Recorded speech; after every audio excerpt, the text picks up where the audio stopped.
Hello, good evening, नमस्कार। आप सभी का नीव इंस्टीट्यूट पे बहुत-बहुत स्वागत है। तो आज से हम एक इम्पॉर्टेंट क्वेश्चन सीरीज़ कंटिन्यू करने जा रहे हैं और ये जो क्वेश्चन सीरीज़ है ये एचआरटीसी कंडक्टर का जो अभी एग्ज़ाम होने वाला है, उसके लिए ये हमारी क्वेश्चन सीरीज़ रहेगी। और हमारी कोशिश रहेगी कि हफ़्ते के 7 दिन में से लगभग 5 दिन तो आपको डेली की डेली जो क्वेश्चन सीरीज़ है वो ज़रूर मिले। तो ये जो आपको वीडियो है ये शाम के लगभग 9 या साढ़े 9 के आसपास आपको डेली मिलेगी। आप इसको रेगुलरिटी के साथ देखते चलिएगा। आपको सच में एक बहुत अच्छा फ़ायदा होगा जब आप एचआरटीसी का पेपर देने बैठोगे। साथ में ये भी बता देता हूँ, ये ओनली एचआरटीसी स्टूडेंट्स के लिए ही नहीं है। आगे जो पटवारी का एग्ज़ाम आएगा उसके लिए भी ये सुपर इम्पॉर्टेंट क्वेश्चन सीरीज़ रहेगी। तो सभी के सभी स्टूडेंट भाई इसको देखिएगा अच्छे से और ज़्यादा से ज़्यादा हमें सपोर्ट करिए, लाइक शेयर भी साथ साथ करते रहिएगा। तो अब ज़्यादा समय इस चीज़ के लिए नहीं, अपना आज का जो ये क्वेश्चन सीरीज़ का पार्ट 1 है, कंटिन्यू करना चाहते हैं उसको, है ना? चलेगा। तो यहाँ पे क्वेश्चन नंबर 1 आपके सामने है, हिमाचल प्रदेश में कुल कितने ज़िले हैं? तो ये तो हर स्टूडेंट को आंसर्स पता होगा। टोटल जो डिस्ट्रिक्ट हैं वो कितने हैं? 12। यहाँ पे सी ऑप्शंस बिल्कुल राइट है, जो कि आप यहाँ पे देख रहे हो, राइट? तो अब हम यहाँ पे अगर बात करें तो ये जो 12 ज़िले हैं, अब तो क्वेश्चन ऐसा नहीं बनता पेपर में। पेपर यहाँ से ये बनता है क्वेश्चन में, ये क्वेश्चन में पेपर यहाँ से ये बनता है, पूछा जाता है कि ये जो 12 ज़िले हैं इनका मुख्यालय कहाँ-कहाँ स्थित है? जैसे फॉर एग्ज़ाम्पल आपसे पूछ लिया जाएगा जो किन्नौर ज़िला है उसका मुख्यालय कहाँ स्थित है? फिर उसके बाद जो लाहौल स्पीति ज़िला है उसका जो मुख्यालय हेडक्वार्टर है वो कहाँ स्थित है? तो ये मुख्यालय आपको पता होने चाहिए। अब देखो किन्नौर का कहाँ है? हर स्टूडेंट को पता होना चाहिए, रिकांगपिओ। किन्नौर ज़िले का हेडक्वार्टर रिकांगपिओ में है, लाहौल स्पीति का केलांग में है। ठीक है? तो पेपर में इस तरह से क्वेश्चंस बनेंगे। अब आपको क्या करना है कि जितने भी हमारे डिस्ट्रिक्ट हैं उनका हेडक्वार्टर आपको अच्छे से पढ़ लेना है अपनी किताब में, है ना? अगर नहीं आएगा, आपको किसी ज़िले का पता नहीं होगा तो आप नीचे कमेंट सेक्शन में टाइप करिएगा, आपको ज़रूर इसका आंसर दिया जाएगा। चलिए भाई आगे बढ़ें। आगे नेक्स्ट जो हमारा क्वेश्चन है, बोला गया हिमाचल प्रदेश में कुल कितनी नदियाँ हैं? हाउ मैनी रिवर्स इन हिमाचल प्रदेश? तो ये भी क्वेश्चंस बहुत मुश्किल नहीं है। हर बच्चे को पता होना चाहिए कि यहाँ पे हिमाचल प्रदेश में 5 हमारी नदियाँ हैं, ठीक है? और 5 नदियों का नाम अगर मैं बताऊँ, तो पहले नंबर पे रखते हैं हम सतलुज, दूसरे नंबर पे लेके चलते हैं चिनाब, तीसरे नंबर पे आती है ब्यास, चौथे नंबर पे आती है रावी और 5वें नंबर पे आती है आपकी यमुना। तो भई ये 5 नदियाँ हैं, इन 5 नदियों के बारे में आपको ये भी हमेशा ध्यान रखना है कि 5 नदियों में से सबसे लंबी नदी कौन-सी है? लॉन्गेस्ट रिवर कौन-सी है हिमाचल प्रदेश की? तो इसमें आपको पता होना चाहिए सतलुज जो है हमारी लॉन्गेस्ट रिवर है, लंबी है, सबसे लंबी नदी है ना?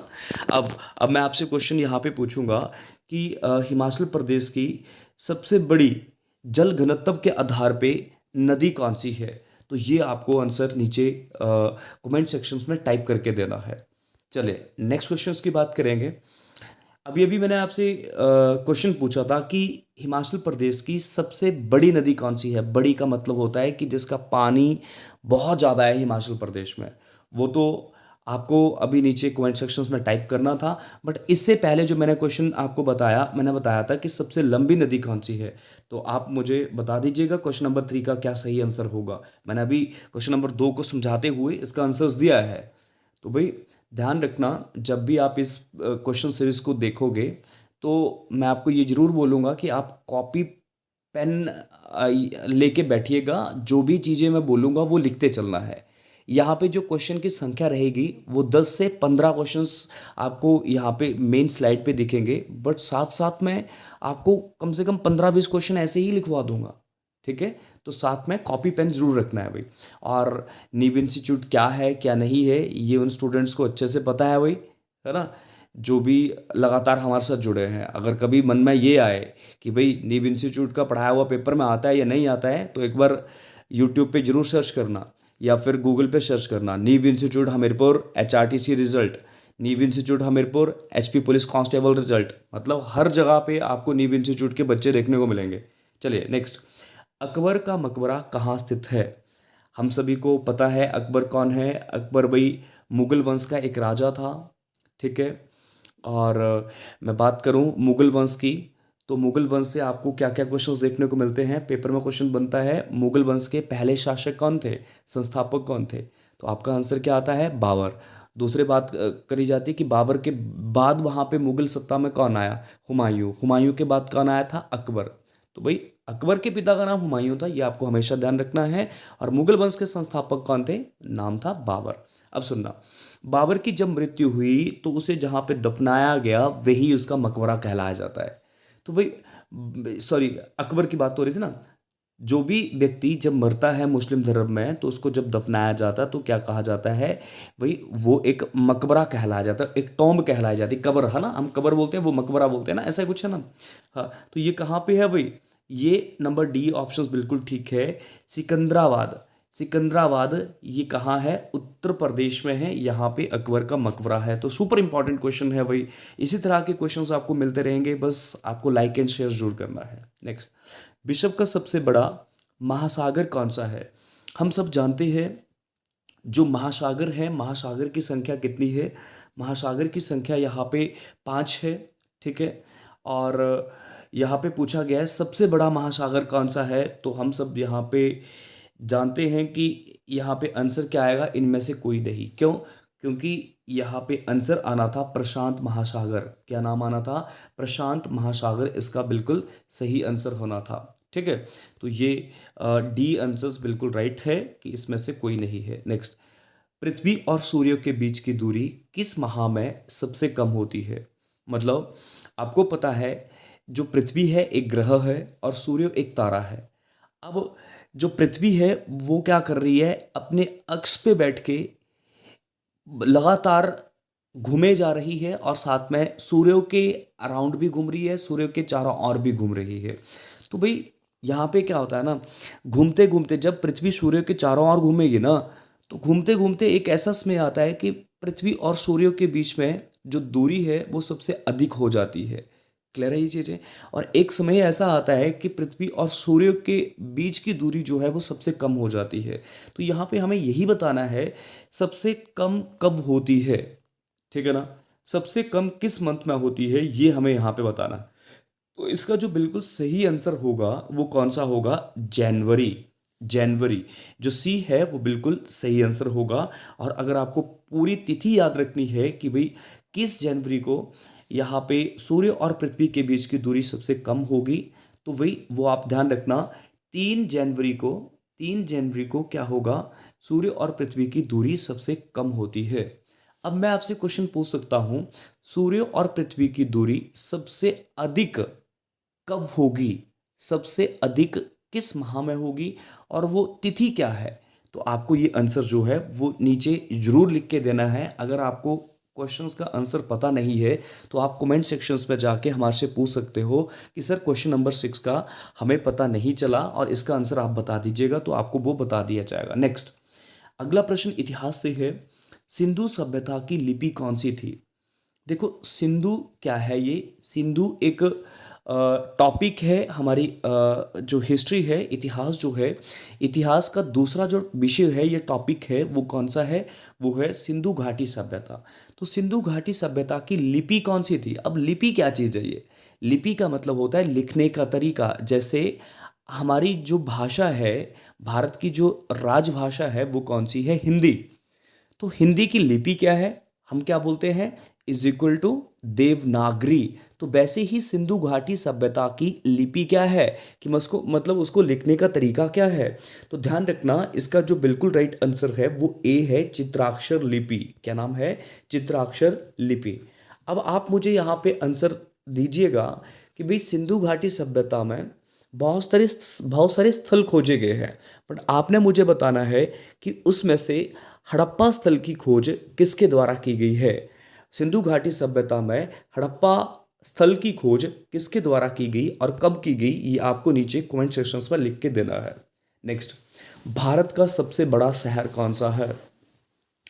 बोला जाता है बोला कि सबसे बड़ा शहर कौन सा है, तो इसमें डायरेक्ट आंसर आता है मुंबई। ठीक है, ये किस आधार पे सबसे बड़ा है? वो ये जनसंख्या के आधार पे सबसे बड़ा है। बातें क्लियर है? सबसे अधिक जनसंख्या यहाँ की है। तो जब शहर पूछा तो राज्य भी पूछा जाएगा।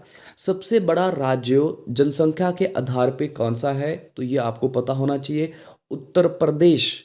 और साथ में ये भी ध्यान रखना, जनसंख्या घनत्व के आधार पे भारत का सबसे बड़ा राज्य कौन सा है? तो वो है बिहार।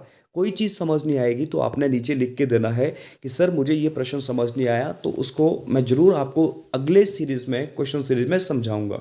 नेक्स्ट, भारत का सबसे लंबा बांध कौन सा है? Longest dam in India. Dam समझते हो ना, जिसमें पानी स्टोर किया जाता है। अब पानी क्यों स्टोर किया जाता है? बिजली बनाने के लिए हम क्या करते हैं, पानी को क्या करते हैं, एक तरह से जमा करके रखते हैं, स्टोर करके रखते हैं। तो सबसे लंबा जो बांध है वो कौन सा है? हीराकुंड बांध। C option is the right answer. ठीक है, तो हीराकुंड बांध है किस राज्य में? ये उड़ीसा में है। अब बांध में पानी है, तो वो पानी किस नदी का है? ध्यान रखिएगा, महानदी का पानी उसमें जाता है। चलिए नेक्स्ट, आगे जो प्रश्न था वो था, आज का अंतिम प्रश्न रहेगा वो ये, भारत की सबसे ऊंची मूर्ति है, मतलब भारत की सबसे ऊंची मूर्ति कौन सी है? तो यहाँ पे आपको ध्यान रखना है, यहाँ पे आंसर होता है स्टैचू ऑफ यूनिटी। और स्टैचू ऑफ यूनिटी कहीं ना कहीं ऑप्शन नंबर सी में हमें दिख रहा है। ठीक है, ये भी ध्यान रखना, इस मूर्ति की जो ऊंचाई है वो कितनी है? 182 मीटर। और साथ में क्वेश्चन ये बनता है कि ये मूर्ति कहाँ है? ये गुजरात में है। और साथ में ये ध्यान रखना है, ये भारत की तो सबसे ऊंची चोटी है ही है, मूर्ति है ही है, बट साथ के साथ ये पूरे विश्व की सबसे ऊंची मूर्ति है। अब अब पेपर में एक क्वेश्चन और पूछा जाता है, इस मूर्ति के जो डिजाइनर थे वो कौन थे? क्लियर है? तो ध्यान रखना, इनका नाम क्या है? राम बनजी सुतार। क्या लिखेंगे? यहां पे लिखूंगा मैं भाई, राम, राम बनजी, इस तरह से राम, फिर उसके बाद बनजी, ब न ज जहाज, बड़ी की मात्रा, बनजी सुतार, शो सड़क, छोटी ऊ की मात्रा, तार। तो ये बहुत ही इंपॉर्टेंट क्वेश्चंस है, और ये भी आपको पता होना चाहिए कि ये जो मूर्ति है वो किस नदी के किनारे है। तो ये क्वेश्चंस का आंसर तो आपको देना होगा ना, कि भाई स्टैचू ऑफ यूनिटी जो मूर्ति है वो किस नदी के किनारे है, और आपको ये भी बताना है ये किस महान पुरुष की मूर्ति है। क्लियर है भाई? आज के सेशन यहीं पे समाप्त करेंगे। देखो, आज हमने 10 क्वेश्चन डिस्कस करे, बट 10 क्वेश्चन के साथ साथ शायद मैंने आपको 10 क्वेश्चन बर्बली भी बता दिए होंगे कि भाई इस क्वेश्चन का आंसर ये है, उस क्वेश्चन का आंसर ये है, और 2-4 क्वेश्चन मैंने आपसे भी पूछे होंगे। कुल मिला के आपका फ़ायदा ही फ़ायदा हुआ। बड़ी मुश्किल से इस पीडीएफ का या इस सीरीज़ का जो टाइम है 10 से 15 मिनट का है। डेली अपने लिए 10-15 मिनट दीजिएगा। जब आप एचआरटीसी का पेपर देने बैठोगे या अन्य कोई एग्ज़ाम देना बैठोगे तो आपको वहाँ पे सब कुछ पता चलेगा। तो इस इंस्टीट्यूट में भाई क्या क्या होता है वो यहाँ पे सुन लीजिएगा। ऐसा नहीं कि हम ऑनलाइन ही क्लासेस देते हैं या इस तरह से क्वेश्चन सीरीज ही डिस्कस करते हैं। भाई अगर आपको पटवारी की तैयारी करनी होगी तब आप इस इंस्टीट्यूट को ज्वाइन कर सकते हो। पुलिस कांस्टेबल की तैयारी यहाँ पे होती, जेओआईटी की, टैट, टीजीटी कमीशन, इन सभी एग्जाम्स की तैयारी ऑफलाइन भी और ऑनलाइन भी हमारा इंस्टीट्यूट करवाता है। तो आपका कोई अपना या आपको खुद के लिए यहाँ पे क्लासेस लेनी हो तो भाई आप नीव इंस्टीट्यूट ज्वाइन कर सकते हो। तो thank you for listening to. और अगर आपको लगे कभी कि नहीं नीव इंस्टीट्यूट के साथ कांटेक्ट करना चाहिए तो ये हमारा कांटेक्ट नंबर है 9459802085। आपको कोई क्वेश्चन परेशान करता है तो आप मेरे को डायरेक्ट व्हाट्सएप मैसेज भी कर सकते हो। ओके, बाय बाय, मिलते हैं एक नए पार्ट के साथ जल्दी ही। तब तक के लिए धन्यवाद।